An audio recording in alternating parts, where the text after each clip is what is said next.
ಒಂದು ವಾರಗಳ ಕಾಲ ನಡೆಯುವಂಥ ಈ ಜಾತ್ರಾ ಮಹೋತ್ಸವದಲ್ಲಿ ಮತ್ತೊಂದು ವಿಶೇಷತೆಯನ್ನು ನಾವು ಕಾಣ್ತೇವೆ. ಅದೇನಪ್ಪ ಅಂತ ಹೇಳಿದರೆ, ಕೇವಲ ಧಾರ್ಮಿಕ ಕಾರ್ಯಕ್ರಮಗಳನ್ನು ಅಷ್ಟೇ ಏರ್ಪಡಿಸುತ್ತೆ. ಆರೋಗ್ಯಕ್ಕೆ ಸಂಬಂಧಪಟ್ಟಂಥ ನೇತ್ರ ಚಿಕಿತ್ಸೆ ಬಗ್ಗೆ ಜಾಗೃತಿ ಮೂಡಿಸ್ತಕ್ಕಂಥದ್ದು, ಕಣ್ಣುಗಳ ಪರೀಕ್ಷೆ, ರಕ್ತದಾನದ ಶಿಬಿರ, ಹೀಗೆ ಅನೇಕ ರಂಗಗಳಲ್ಲಿ ಕೂಡ ಜನರು ತಮ್ಮ ಜ್ಞಾನವನ್ನು ಹೊಂದಬೇಕು. ಈ ಧಾರ್ಮಿಕ ವಿಷಯಗಳ ಜೊತೆಗೇ ತಮ್ಮ ವೈಯಕ್ತಿಕ ಜೀವನ ಮತ್ತು ವೈಯಕ್ತಿಕ ಆರೋಗ್ಯದ ಬಗ್ಗೆ ಕೂಡ ಜಾಗೃತರಾಗಬೇಕು ಅನ್ನುವಂಥ ಕನಸನ್ನು ಹೊತ್ತಂಥ ಏಕೈಕ ಮಠ ಯಾವುದಾದ್ರೂ ಇದ್ದರೆ ಈ ನಾಡಿನಲ್ಲಿ ಈ ಹಾವೇರಿ ಜಿಲ್ಲೆಯ ಹೊಸರೀತಿಯ ಶ್ರೀ ಪರಮ ಪೂಜ್ಯ ಗುದ್ದಲೀಶ್ವರ ಮಹಾಸ್ವಾಮಿಗಳ ಮಠ ಅಂತ ಹೇಳ್ಬೋದು.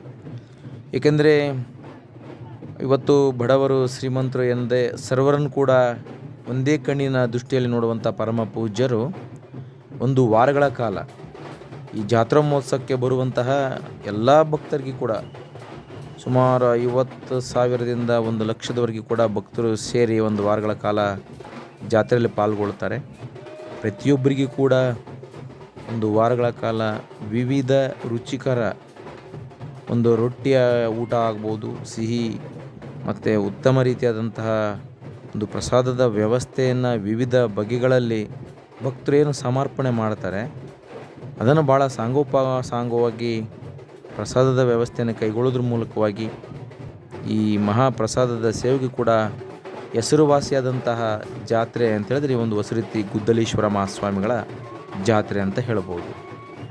ಈ ಒಂದು ಜಾತ್ರೆ ಈ ನಾಡಿನ ಅನೇಕ ಪರಮ ಪೂಜ್ಯರನ್ನು ಕೂಡ ವೇದಿಕೆಯಲ್ಲಿ ಪರಿಚಯಿಸುವಂಥದ್ದು, ಜೊತೆಗೆ ಈ ಭರತನಾಟ್ಯ ಆಗ್ಬೋದು, ಬಹಳ ಪ್ರತಿಭೆಗಳಲ್ಲಿರ್ತಕ್ಕಂಥ ಒಂದು ಕವಿಗೋಷ್ಠಿಯನ್ನು ಏರ್ಪಡಿಸೋದ್ರ ಮೂಲಕ ಹೀಗೆ ಹಲವಾರು ಅಂಶಗಳನ್ನು ವಿವಿಧ ಕ್ಷೇತ್ರದಲ್ಲಿ ಸಾಧನೆ ಮಾಡಿದಂಥ ಸಾಧಕರಿಗೆ ಗೌರವಿಸೋದ್ರ ಮೂಲಕ ಅವರ ಉಪನ್ಯಾಸದ ಮೂಲಕವಾಗಿ ಕೂಡ ಈ ಜಾತ್ರೆಯಲ್ಲಿ ಪಾಲ್ಗೊಂಡಂಥ ಜನರಿಗೆ ಒಂದು ಹೊಸ ಜಾಗೃತಿ ಮೂಡಿಸುವಂಥ ಕಾರ್ಯ ಈ ಒಂದು ಮಠ ಶ್ರೀಮಠ ಮಾಡ್ತಾಯಿದೆ ಅಂತ ಹೇಳ್ಬೋದು.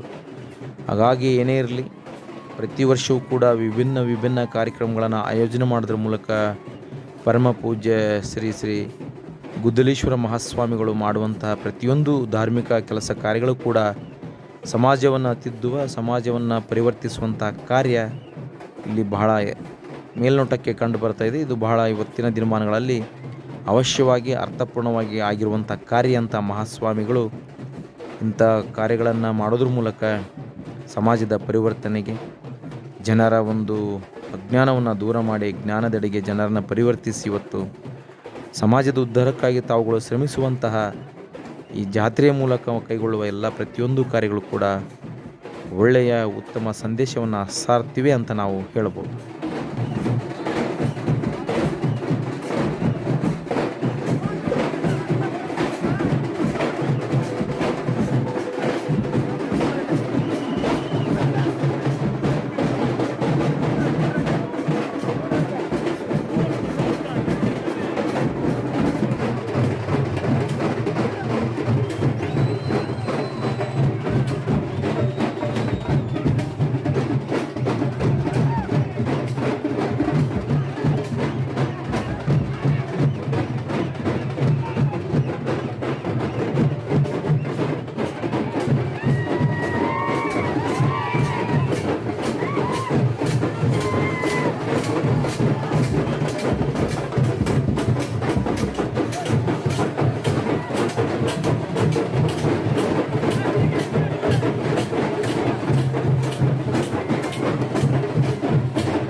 ಒಂದು ಮಕ್ಕಳ ಪ್ರದರ್ಶನವನ್ನು ಮೆಚ್ಚಿ ರಾಜೇಶ್ವರಿ ಜಗತಾಪ್ ದೇವೇಂದ್ರಪ್ಪ ಜಗತಾಪ್ ಕೋಣಂತಂಬಿಗಿ ಕುವೆಂಪು ಶಾಲೆ ವಿದ್ಯಾರ್ಥಿನಿ 100 ರೂಪಾಯಿ ಕಾಣಿಕೆಯನ್ನು ನೀಡಿರ್ತಕ್ಕಂಥದ್ದು. ಹಾಗೂ ನಮ್ಮ ಗ್ರಾಮ ಪಂಚಾಯಿತಿ ಮಾಜಿ ಅಧ್ಯಕ್ಷರು ಅವರು ಸಹಿತ 501 ರೂಪಾಯಿಗಳ ಒಂದು ಬಹುಮಾನದ ಕಾಣಿಕೆಯನ್ನು ನೀಡಿರ್ತಕ್ಕಂಥದ್ದು. ಅವರಿಗೆ ತುಂಬ ಹೃದಯದ ಧನ್ಯವಾದಗಳನ್ನು ಅರ್ಪಿಸ್ತಾ ಇದ್ದೇನೆ ಈ ಮೂಲಕ.